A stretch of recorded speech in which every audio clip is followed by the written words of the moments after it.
Semangat pagi, salam guru penggerak. Halo Sobat Penggerak, jumpa lagi bersama saya, Brigida Fernawini, calon guru penggerak Angkatan 11 Kabupaten ND. Pada video ini, saya akan memaparkan aksi nyata modul 1.4 Budaya Positif. Perkenalkan, fasilitator Ibu Reti Usman MPD, pengajar praktik Ibu Maria Dangu SPD SD, calon guru penggerak Brigida Fernawini SPD. Adapun latar belakang dalam aksi nyata ini yaitu belum menyeluruhnya pemahaman rekan-rekan guru tentang penerapan konsep inti budaya positif di sekolah seperti perubahan paradigma belajar, disiplin positif, kebutuhan dasar manusia, motivasi perilaku manusia, posisi kontrol guru, keyakinan kelas, dan segitiga restitusi. Diharapkan jika seluruh konsep inti tersebut dipahami oleh seluruh warga sekolah, maka akan tercipta budaya positif yang baik di lingkungan sekolah. Murid tidak suka peraturan karena selama ini ketika mereka melakukan pelanggaran, maka akan mendapatkan hukuman dan cenderung membuat mereka malu dan merasa tertekan.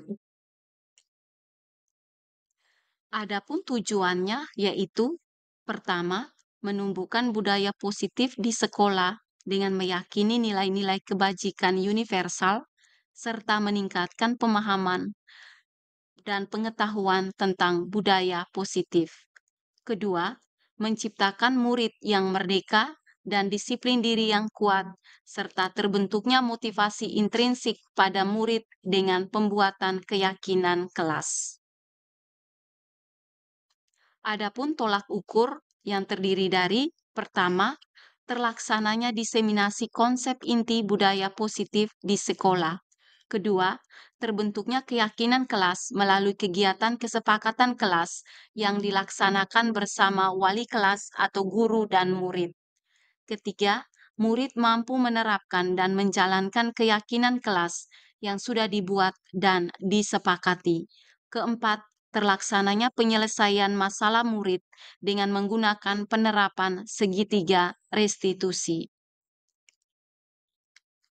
Adapun dukungannya yaitu pertama, kepala sekolah, kedua, rekan sejawat, ketiga, tenaga kependidikan, keempat, peserta didik, kelima, sarana prasarana yang dibutuhkan dalam membuat diseminasi penerapan budaya positif. Berikut ini adalah video diseminasi penyebaran, pemahaman dan penerapan pengalaman budaya positif kepada rekan guru di SMK Swasta Katolik Syuradikara, ND. Selamat siang semuanya. Pertama-tama saya pada kesempatan ini sebagai pimpinan Satuan Pendidikan mengucapkan terima kasih untuk kita semua yang pada kesempatan ini sudah meluangkan waktu untuk hadir bersama di tempat ini untuk kegiatan diseminasi budaya positif. Baik, sebagaimana kita tahu pada siang ini kita akan mendengarkan satu dua pemahaman terkait dengan budaya positif dari salah satu teman rekan kita, Ibu Erna. Pasti kita sudah tahu ya, karena tahun lalu juga kegiatan yang sama, 2 atau 3 tahun yang lalu juga sudah ada kegiatan yang sama. Ini salah satu tugas dari seorang calon guru penggerak, di mana sebagai calon guru penggerak salah satu tugas itu adalah wajib untuk menyebar pemahaman terkait dengan budaya positif yang sudah didapat dalam proses pembelajaran pendidikan guru penggerak modul 2.1 tentang budaya positif.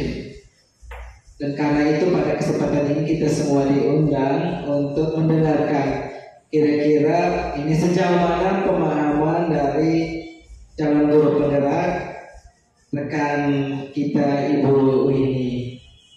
Saya yakin memang sebelumnya kita sudah ikut, tapi masing-masing punya pemahaman berbeda ya dengan pengalamannya selama proses pendidikan guru penggerak ini. Karena itu pada kesempatan ini saya memberikan seluas-luasnya untuk Ibu Erna memaparkan kepada kita sejauh mana pemahaman dia dalam kaitan dengan budaya positif selama pembelajaran modul 2.1 itu. Baik, waktu dan kesempatan saya berikan pada Ibu Erna. Oke, baik, terima kasih atas kesempatan yang diberikan. Selamat siang untuk kita semua. Terima kasih sudah meluangkan waktu untuk mengikuti kegiatan ini. Baik, saya langsung mulai. Di sini saya akan memaparkan tentang diseminasi menyebarkan pemahaman dan penerapan pengalaman budaya positif. Di sini saya bukan mau menggurui atau mau mengajar Bapak Ibu guru semua. Saya yakin Bapak Ibu guru pasti sudah tahu apa itu budaya positif. Hanya di sini saya mau berbagi praktik baik yang sudah saya dapatkan selama saya mengikuti pendidikan guru penggerak kurang lebih 2 bulan ini. Oke, baik. Saya awali dengan budaya positif. Budaya positif merupakan perwujudan dari nilai-nilai atau keyakinan universal yang diterapkan di sekolah. Budaya positif dapat mendorong murid untuk mampu berpikir, bertindak, dan mencipta sebagai proses memerdekakan dirinya sehingga murid mampu mandiri dan bertanggung jawab. Di sini ada beberapa konsep inti dari budaya positif. Yang pertama, perubahan paradigma belajar. Yang kedua, disiplin positif. Yang ketiga, nilai-nilai kebajikan. Yang keempat, kebutuhan dasar manusia. Yang kelima, motivasi perilaku manusia. Yang keenam, posisi kontrol guru. Yang ketujuh, keyakinan kelas. Dan yang terakhir, segitiga restitusi. Dan hari ini kita akan berdiskusi bersama terkait 4 konsep inti dari budaya positif. Ini salah satu modul yang materinya paling banyak yang kami dapat di pendidikan guru penggerak. Selanjutnya kita mulai dengan pembelajaran dengan paradigma baru.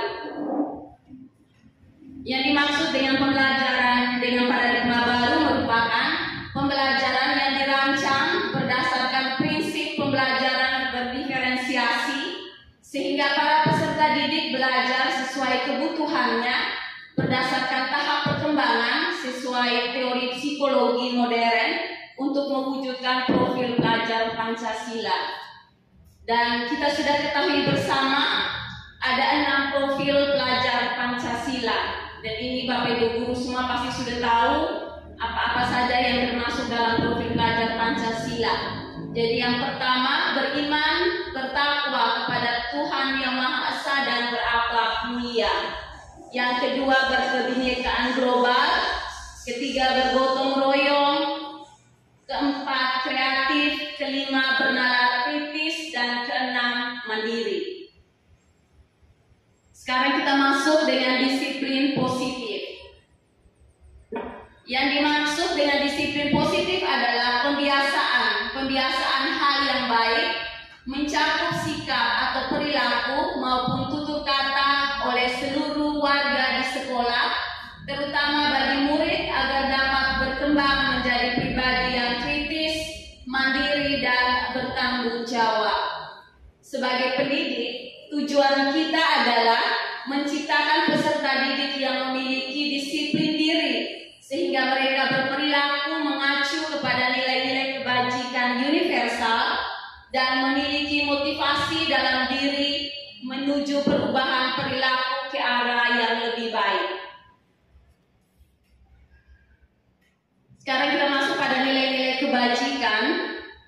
Nilai-nilai kebajikan itu merupakan penerapan disiplin positif, sudah pasti akan memberikan nilai kebajikan yang diharapkan. Nilai-nilai kebajikan itu adalah sifat-sifat positif manusia yang merupakan tujuan mulia yang ingin dicapai setiap individu. Nilai-nilai tersebut bersifat universal dan lintas bahasa, suku bangsa, agama, maupun latar belakang. Dengan mengaitkan nilai-nilai kebajikan yang diyakini seseorang, maka motivasi intrinsiknya akan terbangun, sehingga menggerakkan motivasi dari dalam untuk dapat mencapai tujuan mulia yang diinginkan. Nilai-nilai kebajikan yang ingin dicapai oleh setiap anak Indonesia kita kenal dengan profil pelajar Pancasila. Nilai-nilai kebajikan merujuk pada prinsip atau norma moral yang dianggap baik dan dijunjung tinggi oleh individu yang meliputi kejujuran, keadilan, tanggung jawab, kepedulian, kesabaran, kerendahan hati, dan rasa hormat. Baik, sekarang kita masuk di kebutuhan dasar manusia. Kebutuhan dasar manusia adalah segala sesuatu yang kita lakukan untuk mendapatkan apa yang kita inginkan. Seluruh tindakan yang kita lakukan memiliki tujuan tertentu, dan semua usaha terbaik yang kita lakukan adalah dalam rangka agar kebutuhan dasar kita terpenuhi dengan baik. Nah, kita lihat bersama di sini ada 5 kebutuhan dasar manusia. Yang pertama, bertahan hidup. Bertahan hidup ini termasuk makanan, pakaian, tempat tinggal, keamanan, kesehatan. Yang kedua, kasih sayang dan rasa diterima. Meliputi rasa diterima, dipedulikan, berbagi, kerjasama, menjadi bagian dalam kelompok. Yang ketiga, penguasaan, yaitu harga diri, keinginan untuk dianggap memimpin, berprestasi, diakui, didengar. Kemudian kebebasan, mandiri, memiliki pilihan, mencoba hal baru, mampu mengendalikan arah dirinya. Dan yang terakhir adalah kesenangan, yaitu bermain, humor, antusiasme, tertawa. Nah, sekarang kita lihat 5 kebutuhan dasar manusia ini. Ada beberapa contoh di sini, kita bisa lihat bersama. Contoh yang pertama, saat di kelas, Doni terlihat lesu.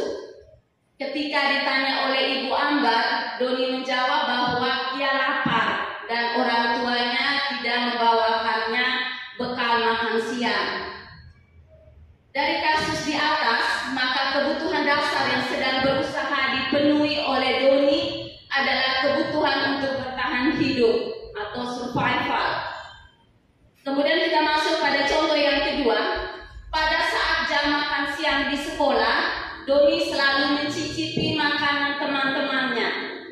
Hal ini karena ia merasa bosan dengan bekal makanan yang dibawakan ibunya dari rumah dengan menu yang sama. Oleh karena itu, dia ingin mencoba makanan teman-temannya yang beraneka ragam. Dari kasus di atas, sebenarnya Doni sedang berusaha memenuhi kebutuhannya akan kebebasan. Contoh yang ketiga, Gali merasa dirinya hebat. Dia meminta teman-temannya untuk menuruti apa yang ia perintahkan. Karena Gali selalu mentraktir temannya agar terlihat keren. Dalam kasus di atas, maka kebutuhan dasar yang sedang berusaha dipenuhi oleh Gali adalah kebutuhan untuk penguasaan. Contoh berikutnya, Banu sering sekali mengganggu teman-temannya, seperti mengambil makanan teman-temannya, menjewer telinga, menyembunyikan barang milik teman.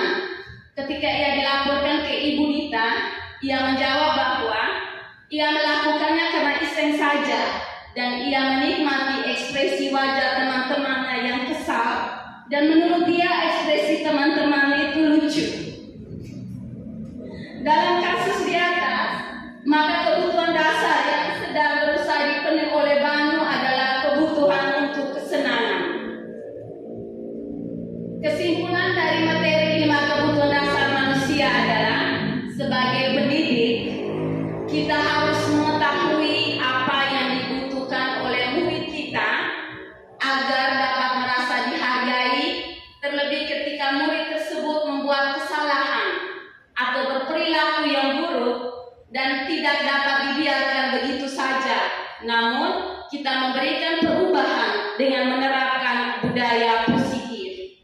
Ketika seorang murid melakukan suatu perbuatan yang bertentangan dengan nilai-nilai kebajikan atau melanggar peraturan, hal itu sebenarnya dikarenakan mereka gagal memenuhi kebutuhan dasar mereka. Bapak Ibu pasti pernah mengalami demikian. Selama ini ketika kita melihat anak berbuat salah atau mereka melakukan sesuatu yang menurut kita itu hal negatif dan kita langsung marah, ya, itu sudah pasti. Kita pasti langsung marah. Saya sendiri juga refleksi saya punya diri saat belajar modul ini. Saya merasa bahwa oh iya benar, selama ini ketika anak berbuat salah kita langsung marah dan segala macam. Padahal sebenarnya anak itu ada kebutuhan dasarnya belum dipenuhi. Mungkin ketika saat kita les dia buat masalah atau apa, mungkin saja dia ada masalah sendiri di rumah, ataukah mungkin ada sesuatu yang mengganjal dalam hatinya dia yang tidak bisa dia ungkapkan dengan orang lain, atau mungkin ada problem dalam keluarga, atau mungkin saja kurang kasih sayang dari keluarga. Jadi bisa saja dia akan bawa situasi itu ke sekolah.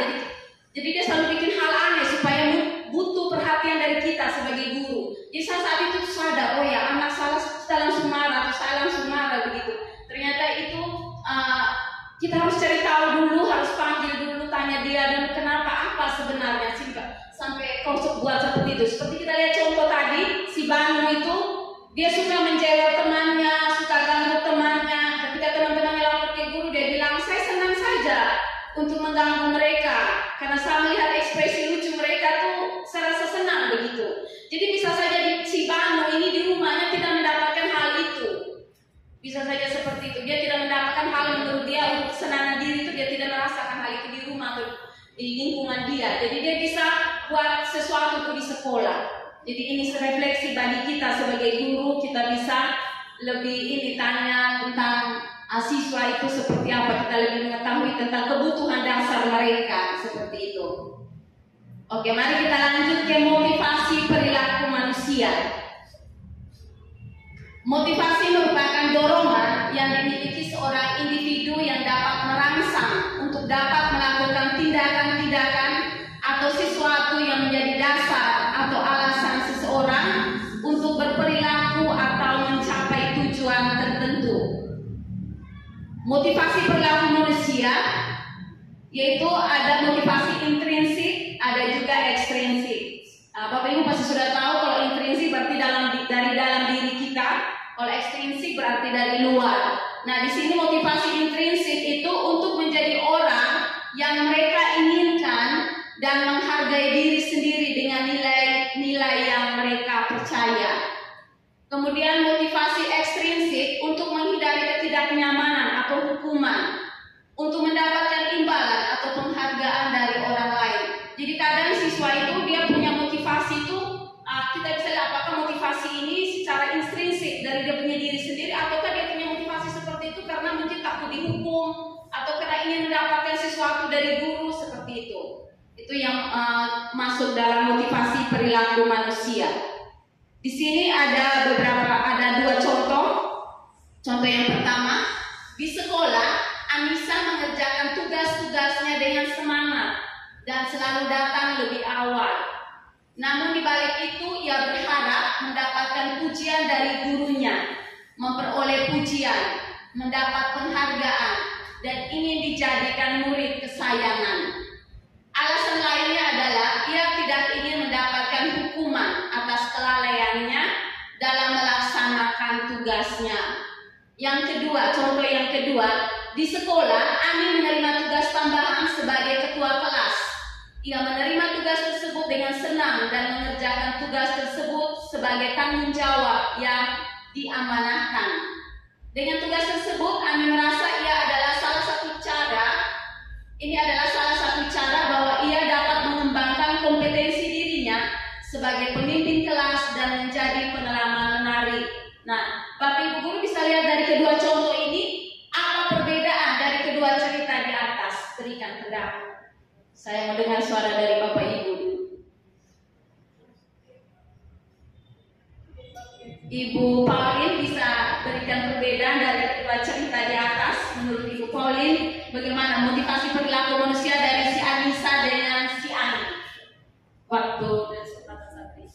Baik, terima kasih.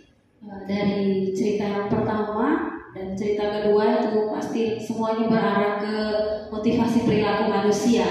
Untuk cerita yang pertama itu Anissa, motivasi yang ia cari yakni dari unsur ekstrinsik, sedangkan cerita yang kedua itu dari unsur intrinsik. Seperti itu. Baik. Oke, baik. Terima kasih Ibu Pauline atas pendapatnya bahwa pada contoh yang pertama si Anissa ini dia masuk motivasi perilaku manusia dari secara ekstrinsik. Jadi dia melakukan sesuatu hanya untuk mendapatkan pujian. Sedangkan si Ani ini dia melakukan motivasi perilakunya itu secara intrinsik dari dalam dirinya dia, bahwa dia ingin mengembangkan kompetensi dirinya sebagai ketua kelas. Dia harus melakukan yang terbaik, seperti itu. Baik, selanjutnya kita masuk pada 5 posisi kontrol guru. Oke, sebelum masuk ke 5 posisi kontrol guru, ada soal pemantik untuk kita. Soal pemantik ini, apa yang akan lakukan, apa yang akan Bapak Ibu lakukan jika murid Bapak Ibu memiliki kasus seperti di bawah ini? Kira-kira pertanyaan seperti apa yang akan Bapak Ibu sampaikan ke siswa tersebut?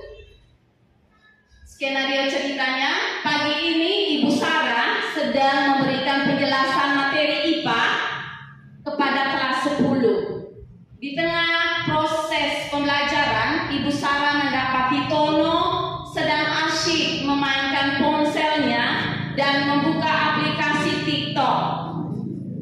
Hal ini membuat Ibu Sarah kecewa dan langsung menegur Tono. Di sini kira-kira seandainya Bapak Ibu berada posisi seperti Ibu Sarah, apa yang akan Bapak Ibu sampaikan kepada si Tono? Ibu Dika bisa memberikan pendapat. Seandainya Ibu Dika seperti Ibu Sarah. Oke, baik, terima kasih. Kalau saya di posisi Ibu Sarah, saya akan bertanya ke anaknya, kenapa Tono membuka HP pada aplikasi TikTok? Terima kasih. Oke, baik. Oke, baik. Baik, terima kasih Ibu Dika. Ada lagi pendapat yang lain atau dari Pak Gera? Kalau dari pendapat saya sebagai Ibu Sarah itu, saya akan menegur Tono dan Tono, hari ini jam mata pelajarannya Bapak kenapa buka HP? Karena mata pelajaran Bapak itu tidak menggunakan HP. Oke, baik. Kita dengar dari Pak Egas. Seandainya Pak Egas menghadapi situasi seperti Ibu Sarah, apa yang akan Pak Egas katakan kepada Tono? Kalau dari saya ya, yang pertama, yang jelas pasti saya akan menegur. Yang kedua saya akan menyita HP karena anak tersebut tidak konsentrasi dengan pembelajaran. Itu sih. Oke, baik. Terima kasih untuk Ibu Dika, Pak Gera, dan Pak Egas yang sudah memberikan tanggapan yang luar biasa.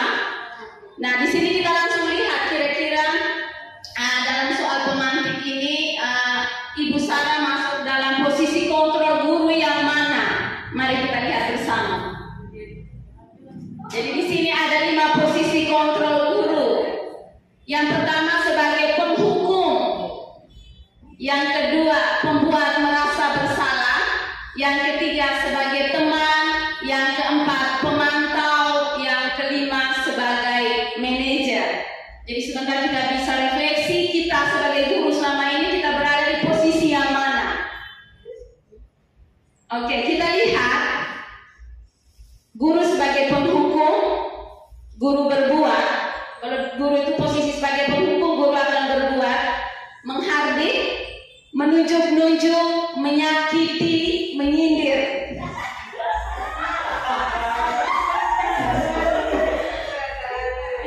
Guru sebagai penghukum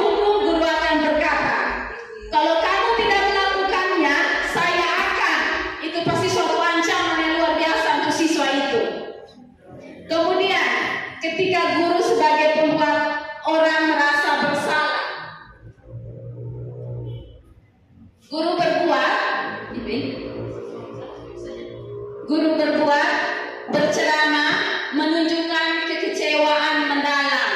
Jadi dia mengekspresikan dirinya bahwa dia sangat kecewa dengan sesuatu hal yang dibuat oleh siswa tersebut. Kemudian guru berkata, kamu sudah mengecewakan ibu atau bapak.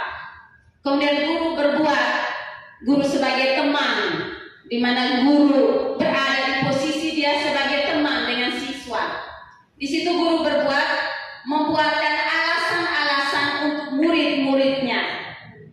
Guru berkata, lakukan untuk bapak ibu. Ya sudah, nanti bapak ibu bantu bereskan. Itu kalau guru sebagai teman. Kemudian guru sebagai pemantau. Guru berbuat, menghitung dan mengukur. Ya, dia akan menghitung siswa punya kesalahan itu, siswa punya kelemahan. Kemudian guru akan berkata, apa peraturannya? Apa konsekuensinya atau sanksinya? Apa yang telah kamu lakukan? Apa yang terjadi sekarang? Pertanyaan-pertanyaan itu muncul ketika guru berada di posisi sebagai pemantau. Kemudian guru sebagai manajer, guru berbuat, mengajukan pertanyaan-pertanyaan. Kemudian guru akan berkata, apa yang kita yakini? Apa kamu meyakini hal tersebut? Kalau kamu meyakininya, kamu memperbaikinya. Kalau kamu memperbaikinya, jadi kira-kira hal tersebut akan menggambarkan apa tentang dirimu. Itu guru sebagai manajer. Jadi posisi kontrol manakah yang baik untuk kita terapkan di sekolah? Di sini saya memilih posisi sebagai manajer adalah posisi di mana guru berbuat sesuatu bersama dengan murid, mempersilahkan murid mempertanggungjawabkan perilakunya, mendukung murid agar dapat menemukan solusi atas permasalahannya sendiri. Seorang manajer telah memiliki keterampilan di posisi teman maupun pemantau. Di sini ada beberapa contoh penerapan 5 posisi kontrol guru dengan kasus siswa tidak memakai atribut lengkap saat upacara bendera. Nah, di sini kalau guru sebagai penghukum, dia akan meminta siswa tersebut untuk hormat kepada bendera selama 1 jam. Kalau guru sebagai pembuat merasa bersalah, dia akan berkata kepada siswa, berapa kali bapak atau ibu harus memberitahu kamu selalu saja mengecewakan ibu atau bapak. Jadi kata-kata itu yang membuat siswa menjadi merasa bersalah. Kemudian sebagai teman, ayo dong ikuti aturan sekolah. Tolong bantu ibu bapak ya sekali ini. Ya sudah, tidak apa-apa, lain kali jangan sampai berbuat seperti ini lagi ya. Kemudian guru sebagai pemantau, kamu sudah melanggar peraturan sekolah. Kamu tahu konsekuensinya? Setelah upacara kamu beli atributnya.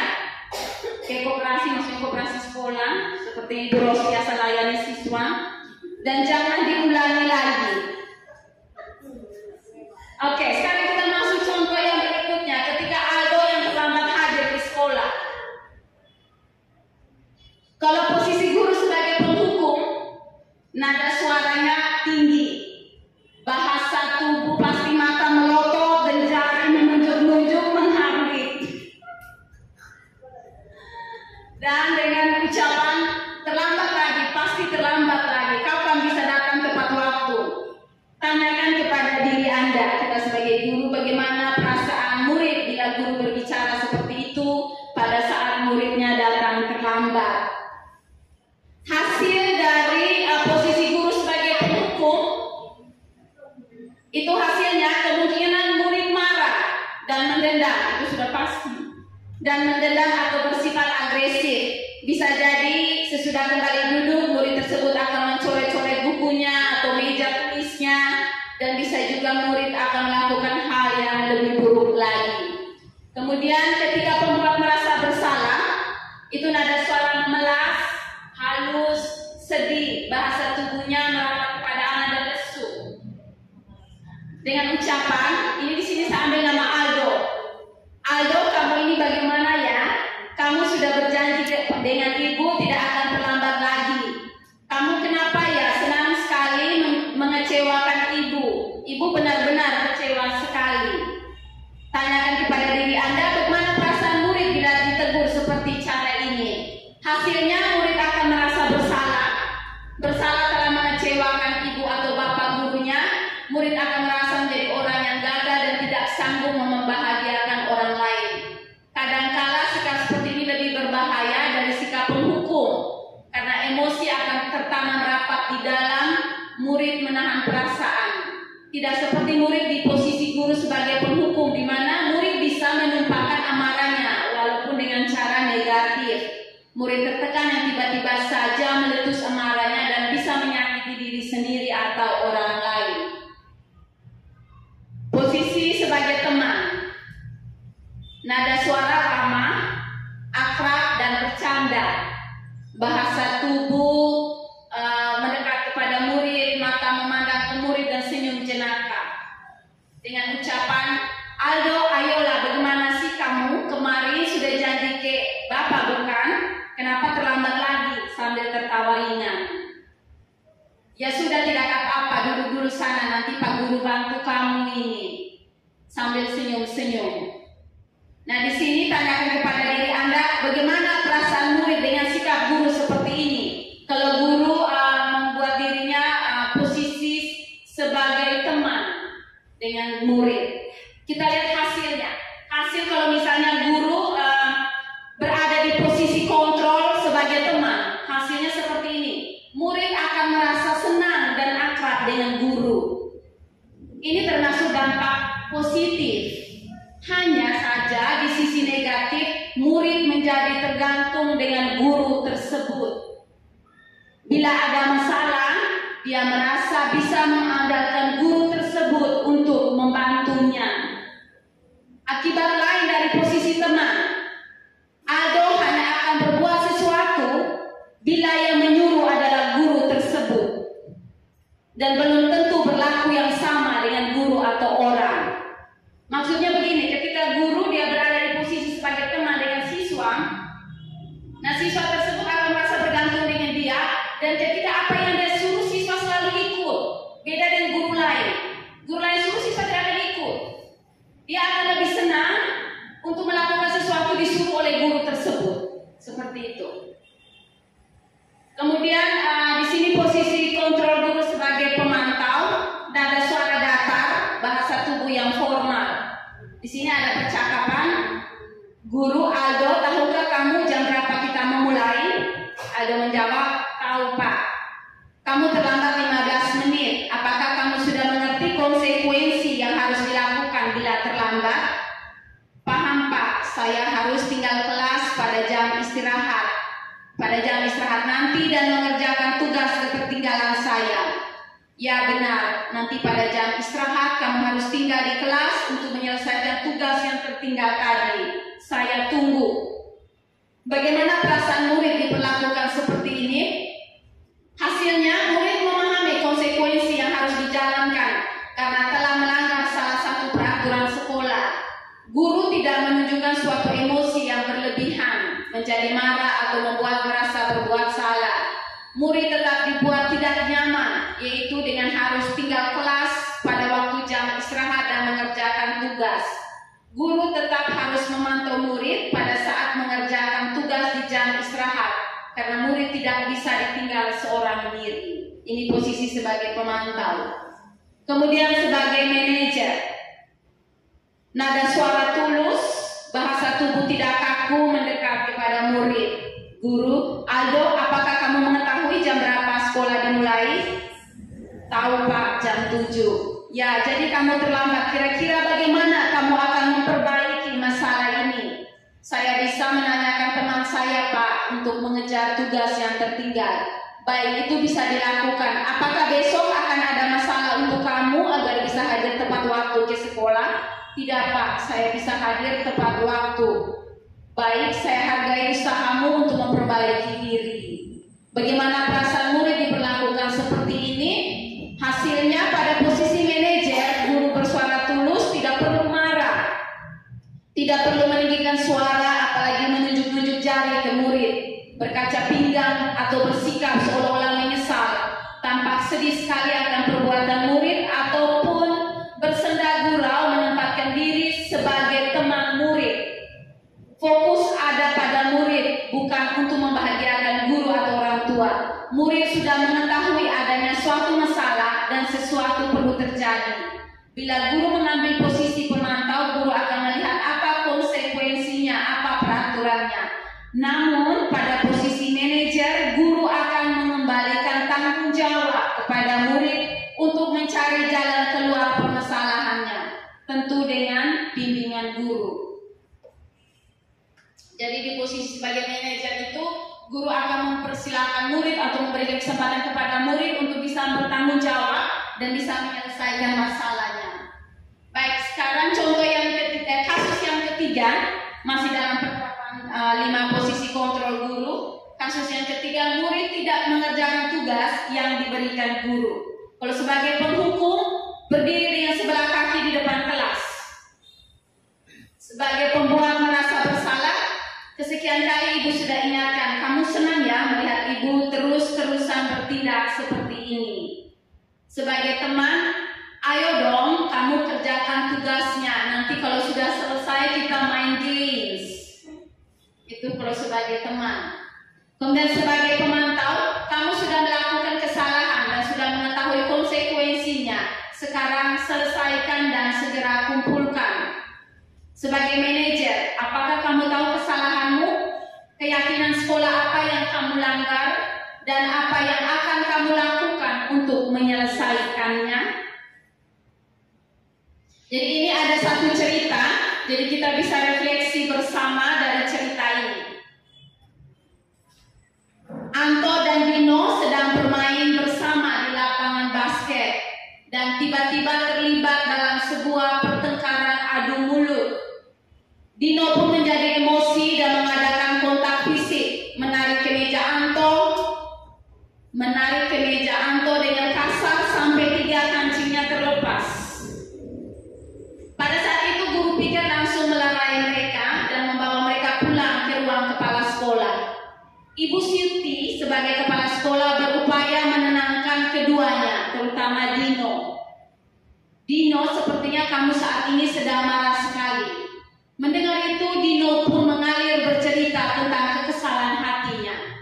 Ibu Suti pun melanjutkan bahwa membuat kesalahan adalah hal yang manusiawi dan bahwa mempertahankan diri adalah hal yang penting. Namun meminta Dino memikirkan cara lain yang mungkin lebih efektif karena saat ini Dino berada di ruang kepala sekolah. Ibu Suti melanjutkan bertanya tentang keyakinan sekolah yang disepakati serta apakah Dino bersedia memperbaiki kesalahan yang telah dilakukan terhadap Anto. Dino pun akhirnya perlahan mengangguk. Kemudian Ibu Suti balik bertanya kepada Anto, hal apa yang bisa dilakukan Dino untuk memperbaiki masalah? Anto menjawab, saya perlu kancing saya diperbaiki, Bu. Ibu saya akan sangat marah kalau melihat kancing baju saya sampai copot 3 kancing begini. Ibu Suti pun kembali bertanya kepada Dino, apa yang akan dia lakukan untuk menggantikan 3 kancing Anto yang terlepas?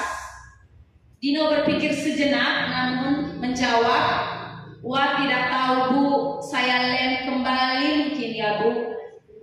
Ibu Suti berpikir sebentar dan menanggap, kalau dilem akan mudah terlepas kembali Dino. Bagaimana kalau kamu menjahitkan saja? Bersediakah kamu? Dino tampak ragu-ragu dan menanggapi, menjahit? Mana saya tahu bagaimana menjahit, Bu.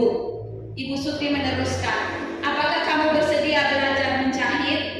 Dino berpikir sejenak, memandang kemeja Anto dan menanggapi, yang mengajari saya siapa Ibu? Dengan cepat Ibu Suti menjawab, Pak Irfan, guru tata busana. Dino kembali diam sejenak memandang kemeja Anto yang tanpa kancing. Akhirnya Dino mengangguk tanda menyetujui dan sepanjang siang itu Dino belajar menjahit dan memperbaiki kemeja Anto.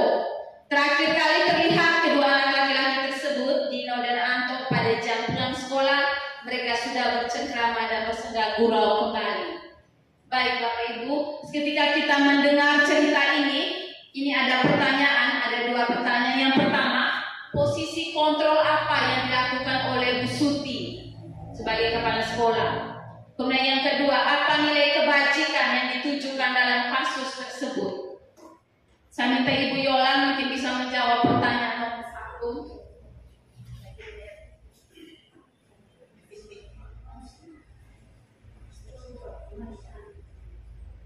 Baik, untuk pertanyaan nomor 1, posisi apa yang dilakukan oleh Bu Suti? Dalam hal ini saya menjawab sebagai pemantau, guru sebagai pemantau. Oke baik, terima kasih Bu Yola. Mungkin Ibu Merti punya pendapat lain. Silakan Ibu Merti.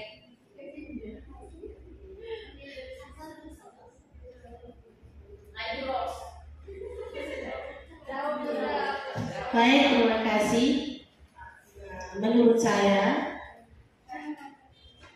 jawabnya di sini guru sebagai pemantau. Apa yang disampaikan oleh Ibu Yola? Baik, sekarang saya mau dengar suara dari Frater dulu. Kira-kira menurut Frater, si Ibu Suti ini dia posisi kontrol guru sebagai apa? Kami satu deret, jadi kami punya jawaban sama. Guru sebagai pemantau. Oke baik. Oh Ibu Dika raise hand. Jadi saya harus arahkan mic ke Ibu Dika. Terima kasih. Dari cerita di atas, menurut saya posisi kontrol Ibu Siti itu adalah guru sebagai manajer. Oke baik, terima kasih Ibu Yola, Ibu Merti, Ibu Roslan, dan Ibu Dika atas jawabannya bahwa guru sebagai manajer. Oke, sebelum kita lihat jawabannya, kita kembali masuk ke pertanyaan yang kedua. Apa nilai kebajikan yang ditujukan dalam kasus tersebut? Nilai kebajikan apa yang ditujukan dalam kasus ini? Ibu Dika bisa menjawab pertanyaan ini. Sebelumnya saya minta maaf, saya kurang konsentrasi dan saya baca lagi di sini.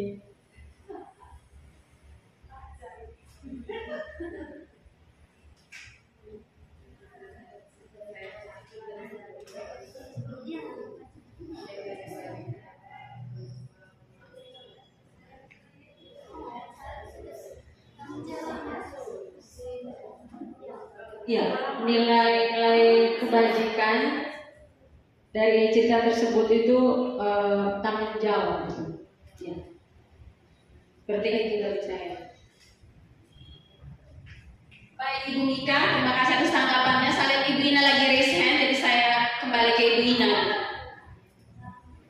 Oke baik, nomor 2 itu nilai kebajikannya tanggung jawab, kemudian ada rasa peduli.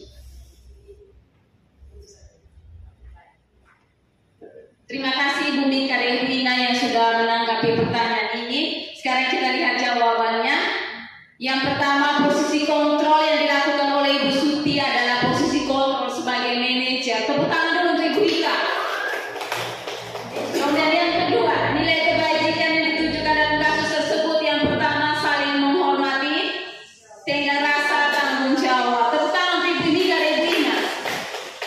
Saling menghormati di mana sesama teman satu tim basket seharusnya saling menghormati agar tercipta suasana yang aman dan nyaman. Dengan rasa di dalam satu tim ataupun pertemanan seharusnya mencerminkan rasa menghargai dan menghormati orang lain. Bisa dilakukan dengan menjaga ucapan, perbuatan serta tingkah laku.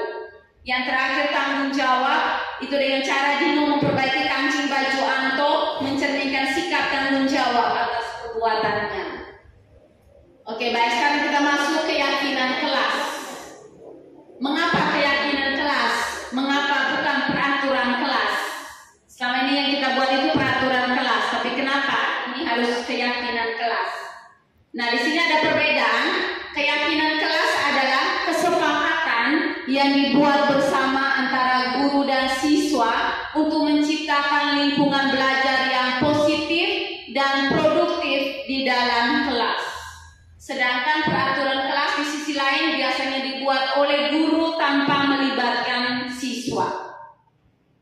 Pembentukan keyakinan kelas bersifat abstrak berupa pernyataan universal dibuat dalam pernyataan positif, sedikit saja agar mudah diingat, sesuai dengan kondisi kelas dan sekolah sehingga mudah diterapkan. Semua warga sekolah atau warga kelas dilibatkan saat membuat keyakinan kelas. Nah, ini contoh video kemarin saya membuat keyakinan kelas, diseminasi keyakinan kelas dengan siswa saya di kelas 11 kuliner. Kita bisa nonton videonya, cukup lihat bahwa sudah dibuat keyakinan kelas bersama anak wali saya. Di situ saya jelaskan latar belakangnya, kemudian tujuannya, manfaatnya dari keyakinan kelas itu, bahwa keyakinan kelas bukan hanya sekedar ditulis ataupun dibicarakan, tetapi harus diterapkan dalam kegiatan mereka setiap hari di sekolah. Oke, setelah keyakinan kelas kita masuk ke segitiga restitusi. Ini yang terakhir, segitiga restitusi. Segitiga restitusi merupakan sebuah strategi yang dapat dilakukan sebagai proses menciptakan kondisi menuntun murid untuk memperbaiki kesalahan-kesalahan yang mereka lakukan dengan proses dialog yang dijalankan agar menghasilkan murid yang bertanggung jawab. Segitiga restitusi terdiri dari 3 tahap. Yang pertama, menstabilkan identitas. Yang kedua, validasi tindakan yang salah. Dan yang ketiga, menanyakan keyakinan. Kita lihat penjelasannya. Menstabilkan identitas. Di situ berdasarkan prinsip membuat kesalahan adalah bagian dari proses pembelajaran. Di situ berbuat salah itu wajar. Itu ucapan yang biasa diucapkan ketika untuk melakukan dalam tahap menstabilkan identitas. Berbuat salah itu wajar. Tidak ada manusia yang sempurna. Bapak atau ibu juga pernah melakukan itu. Bapak atau ibu tidak mau mencari siapa yang salah, tetapi ibu atau bapak ingin mencari solusi dari permasalahan ini. Kamu berhak merasa begitu. Kemudian untuk validasi tindakan yang salah, berdasarkan prinsip setiap perilaku berupaya memenuhi suatu kebutuhan tertentu.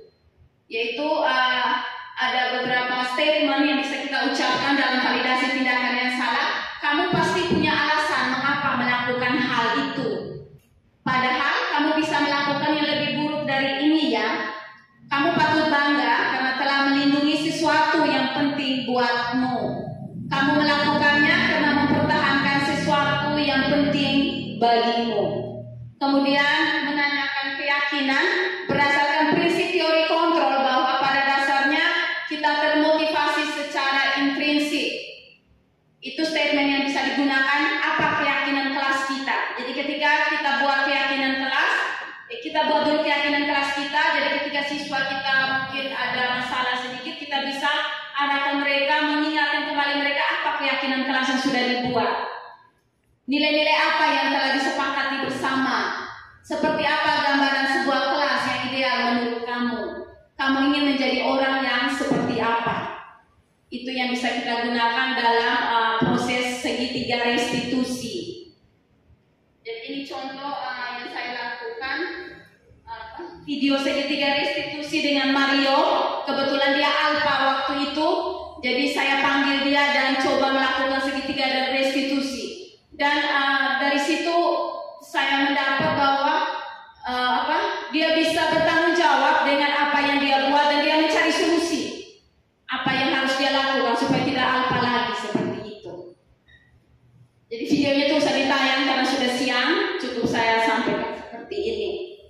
Oke, ini penutup. Dalam penerapan program disiplin positif, hendaknya guru memiliki standar kepribadian, profesional dan sosial yang baik, di mana guru mampu merefleksi dirinya dalam posisi kontrol saat ini. Bagaimana perjalanan dirinya sebagai among, manajer yang menuntun murid-muridnya menjadi insan yang mandiri, merdeka, dan bertanggung jawab sesuai dengan standar nasional pendidikan. Oke, baik. Yang terakhir itu ada refleksi. Saya minta Bapak Ibu guru bisa mewakili. Saya mau dengar satu atau dua orang begitu untuk merefleksi. Kita punya kegiatan hari ini. Mungkin dari materi yang sudah disampaikan kita bisa merefleksi bahwa selama ini saya seperti ini. Ternyata itu hal yang salah. Jadi kita bisa merefleksi bersama bagaimana apa yang kita sudah buat selama ini dengan siswa kita. Baik, yang pertama saya kasih kesempatan kepada Ibu Paulina dulu.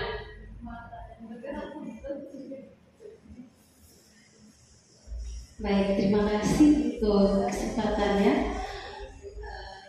Terima kasih untuk hal-hal baik yang dibagikan hari ini. Jadi banyak hal yang sudah saya dapatkan selama dari awal hingga akhir. Satu hal yang mau saya refleksikan di sini bahwa dari beberapa item tadi yang sudah disampaikan, salah satunya adalah self control gurunya. Nah, saya sendiri selama ini lebih banyak bertindak sebagai penghukum. Jadi kalau anaknya tidak kerja tugas, kemudian tidak mengikuti ulangan ataupun kuis, pasti saya ada hal apa saja saya berikan hukuman. Kalau tidak hukuman, pasti bertindak sebagai pembuat bersalah begitu. Itu pasti ada kata-kata yang keluar sudah tidak bagus lagi untuk anak itu sendiri. Jadi untuk self controlnya sendiri, saya berpikir bahwa alangkah baiknya sebagai guru bisa bertindak sebagai manajer. Jadi itu butuh effort yang benar-benar harus stabil ketika menghadapi anak, karena setiap anak punya karakter pribadi yang berbeda-beda. Karena tidak semua anak itu handle satu sama, satu lagi yang sama, tidak, pasti berbeda. Jadi untuk kedepannya berusaha bisa jadi manajer yang baik.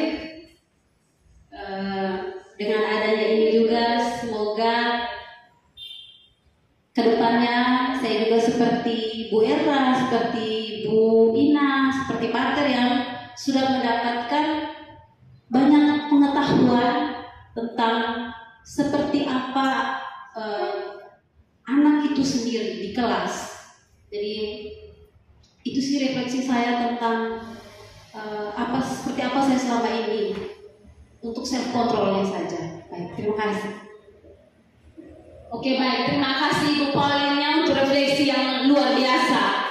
Jadi bisa merefleksi diri kita bahwa selama ini saya berada di posisi ini dan ternyata ini hal yang tidak baik untuk kita terapkan. Jadi saya posisi seperti ini. Oke, tadi saya saat ambil mesa dengan Ibu Dika bilang posisi saya dulu. Baik, Ibu Dika langsung refleksi.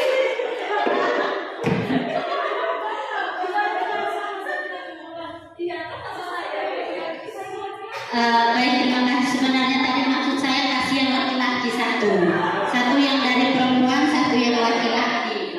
Oh, baik. Oke, baik. Nanti kita ke Pak Gera, ya. Karena di situ kalau dari 5 kontrol itu saya juga merasa semua ini saya masuk Ibu. Jadi terima kasih juga Ibu Erna sudah memberikan atau memaparkan tentang 5 kontrol ini dengan buat apa?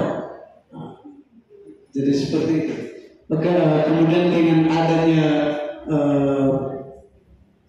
kelima kontrol guru ini, mungkin juga menjadi pengalaman untuk saya juga, karena memang kadang-kadang juga kita tidak memahami anak punya mau, juga seperti yang disampaikan oleh Ibu Erna tadi, kebutuhan dasar.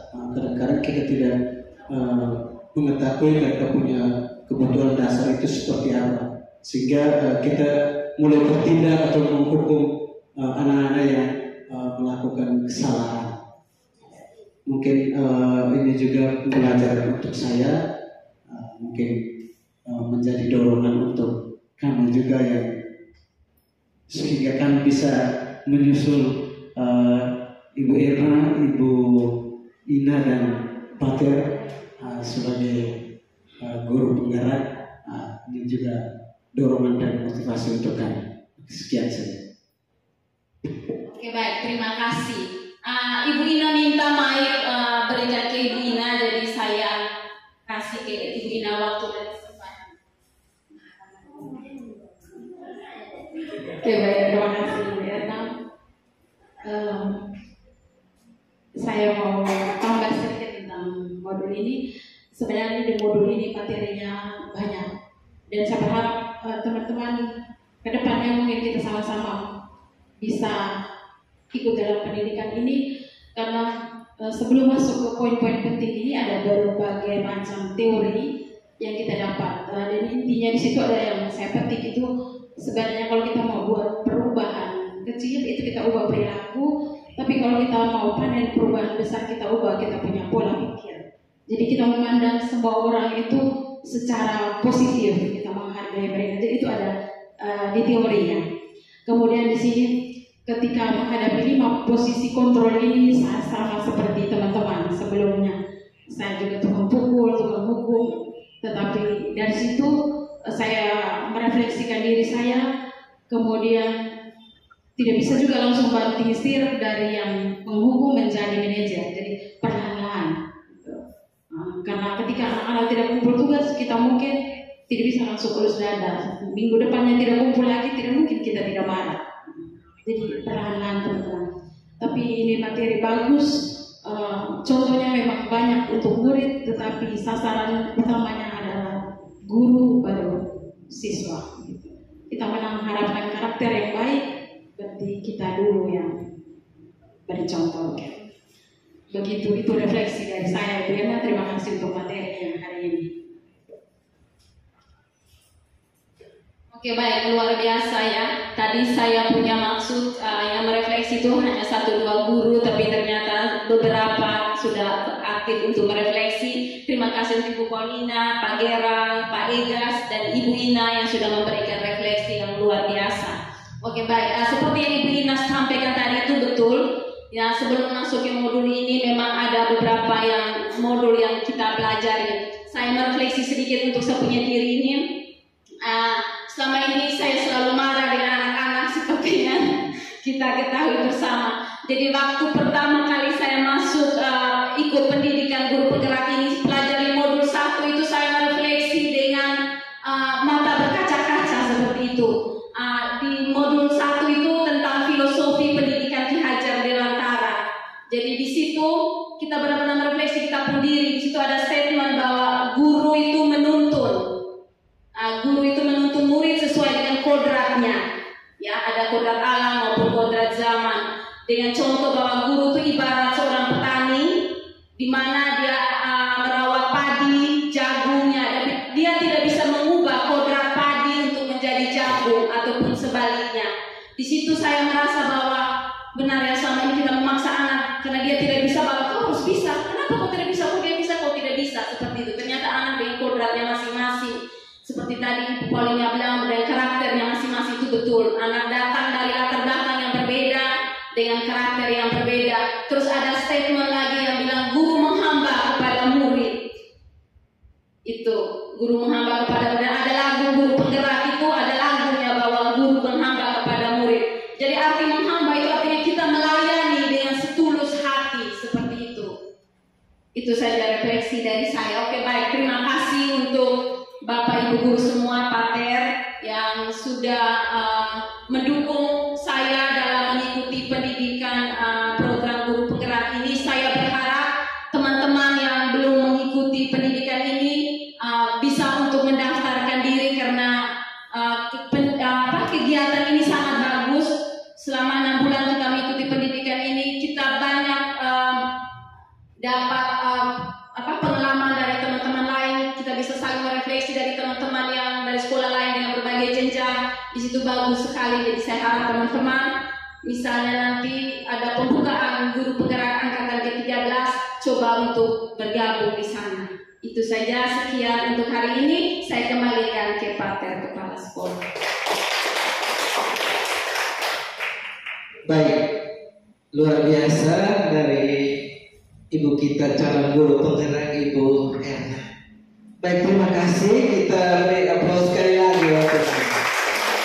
Walaupun siang saya juga sampai mengantuk juga dari tadi, tapi dengan semangat yang tinggi dari Ibu Erna, jadi paling tidak bisa melawan kita punya rasa kantor sehingga memberi semangat.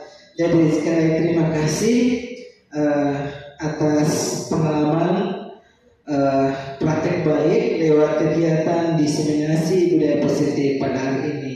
Dan saya yakin dengan pengalaman berbagi dari Ibu Erna ini juga menyadarkan kita kembali untuk kita punya posisi kontrol masing-masing. Kira-kira tadi sudah banyak yang merefleksikan posisinya di mana, kira-kira mau pembinanya posisi apa. Semuanya untuk murid. Kan salah satu tadi ya Ibu Erna sudah singgung, berpusat pada murid, menghamba pada murid. Baik, terima kasih.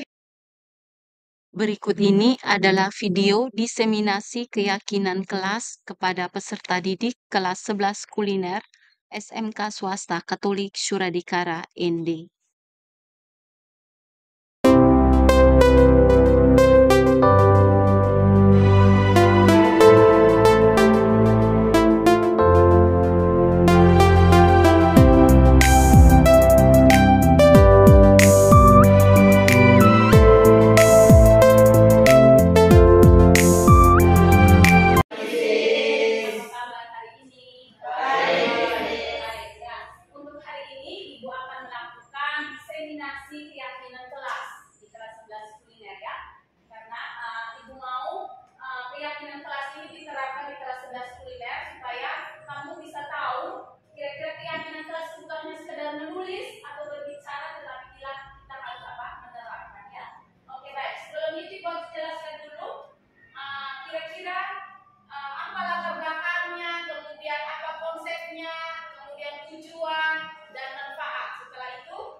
Melalui proses ini, siswa dilibatkan secara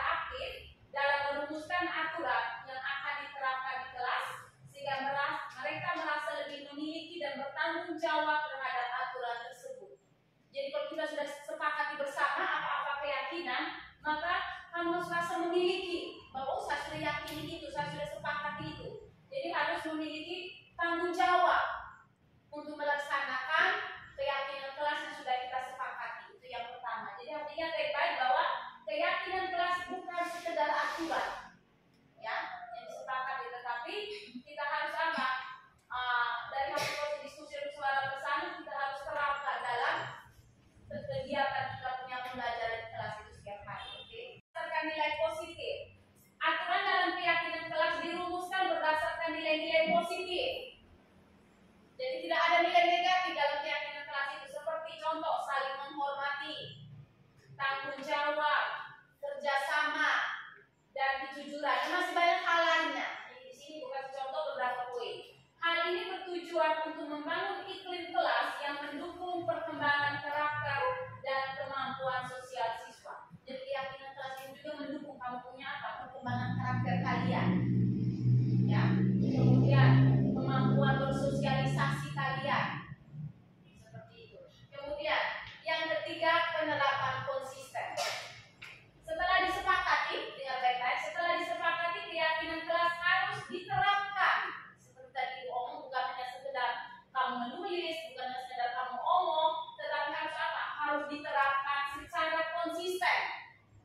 Secara konsisten dengan penuh tanggung jawab oleh semua pihak di dalam kelas, termasuk guru. Ya. Konsistensi ini penting agar siswa melihat bahwa aturan berlaku untuk semua orang dan diterapkan secara adil. Seperti itu. Kemudian kita lihat apa manfaatnya. Jadi dia ada manfaatnya dari keyakinan kelas. Kira-kira apa manfaatnya? Kita lihat bersama. Penerapan keyakinan kelas dalam lingkungan pembelajaran memiliki berbagai manfaat, baik bagi siswa maupun guru.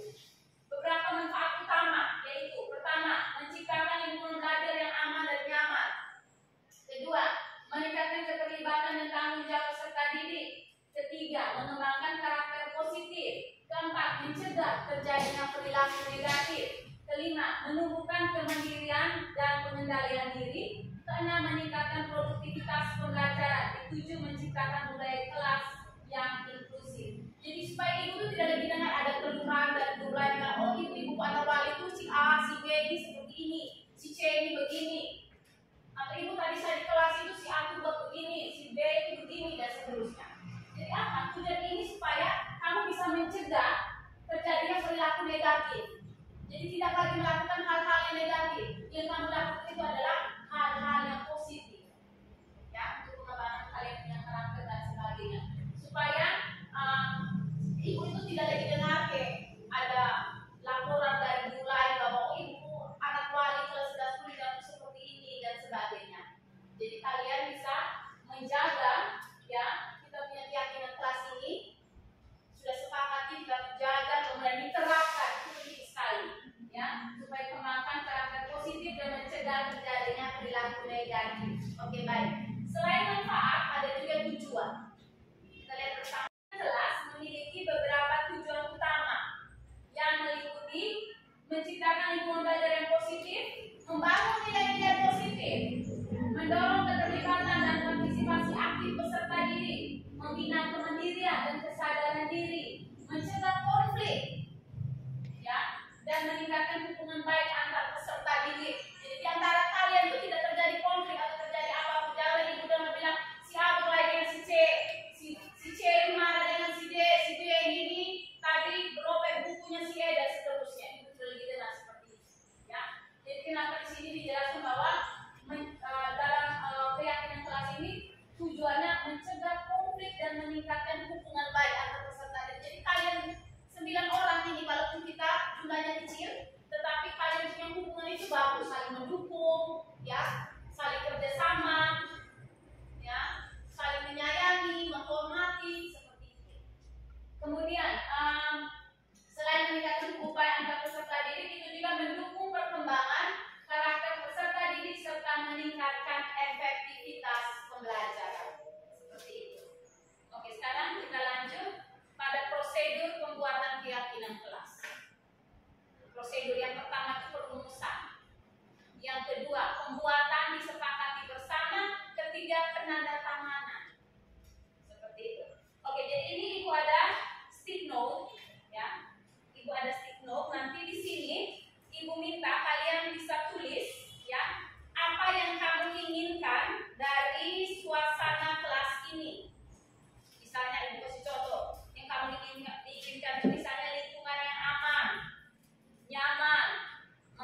sediakan itu. Ayo silakan di depan.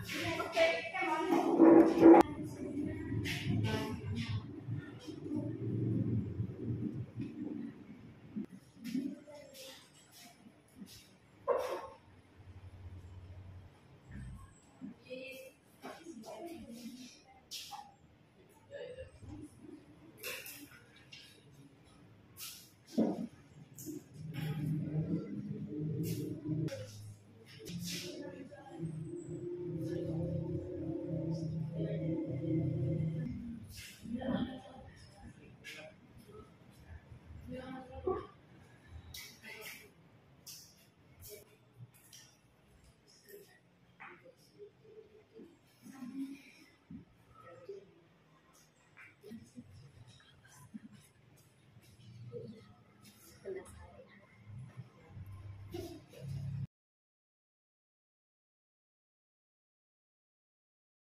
Di depan ini sudah ada beberapa keyakinan kelas yang tadi kalian sudah tulis. Yang pertama, menjaga kebersihan. Oke, baik. Kedua, menjaga ketenangan. Itu juga sama, bekerja sama dalam membersihkan kelas, saling menjaga ruangan kelas agar tetap bersih, ya, menjaga ketertiban dan keamanan dalam ruangan kelas, datang ke sekolah tepat waktu, menerapkan 4 kata ajaib, tolong, permisi, maaf, terima kasih, menjaga fasilitas kelas, membantu dan saling berbuat. Ini harus diterapkan dan dilaksanakan. Apakah untuk menjalankan keyakinan kelas yang sudah ditulis? Konsisten untuk menjalankannya? Konsisten. Oke. Ibu harap bukan hanya sekedar tulis, bukan hanya sekedar omong, tetapi diterapkan dengan baik. Di keyakinan kelas ini yang kau sudah tulis tadi, kau tahu dan kau sadar bahwa itu kau laksanakan. Bukan hanya kau tulis di kertas berwarna ini, tidak. Bukan hanya kau omong saja, tidak. Seperti tadi sudah ada dia punya latar belakangnya, konsep, manfaatnya itu apa. Jadi dari keyakinan kelas yang kalian sudah tulis ini manfaat untuk apa? Menciptakan lingkungan belajar yang baik, ya, menciptakan budaya positif di dalam kelas, ya, menghilangkan budaya negatif yang ada di kelas ini. Tidak boleh hal-hal buruk yang ada di kelas ini. Kemudian kita harus menandatangani keyakinan kelas ini, ya. Jadi harus ditandatangani. Dan keyakinan kelas ini bersifat dinamis, ya. Jadi sewaktu-waktu bisa berubah melihat dengan kita punya kondisi, ya, dengan efektivitasnya yang ada. Sewaktu-waktu bisa berubah melihat dengan situasi kelas kita. Oke, sekarang untuk menandatangani ini, jadi kamu langsung maju ke depan. Yang lihat namanya di mana, dia tanda tangan di sebelah. Oke, yang pertama Fredontus Bangdale.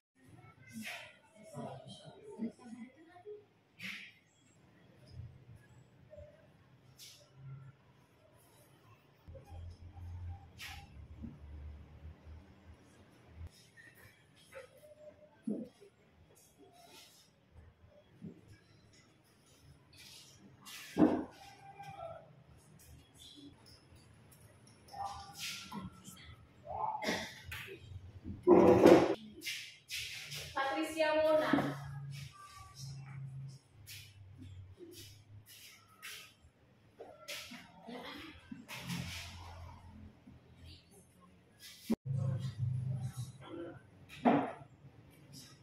Diterapkan masing-masing, ya. Yang kau sudah tulis kau harus terapkan dengan baik. Oke, sudah sampai di penandatanganan dari prosedur pembuatan keyakinan kelas kita sudah selesai, ya. Well done. Nah, terakhir Ibu mau pesan bahwa keyakinan kelas ini dibuat dengan penuh tanggung jawab. Kau meyakini hal itu dibuat dengan penuh tanggung jawab, dan kau sadar dan kau tanda tangan semua, dan itu harus diterapkan dengan baik. Oke, sekian saja keyakinan kelas kita yang sudah dibuat. Ibu harap semuanya bisa dilaksanakan dengan baik. Terima kasih. Terima kasih. Salam guru penggerak.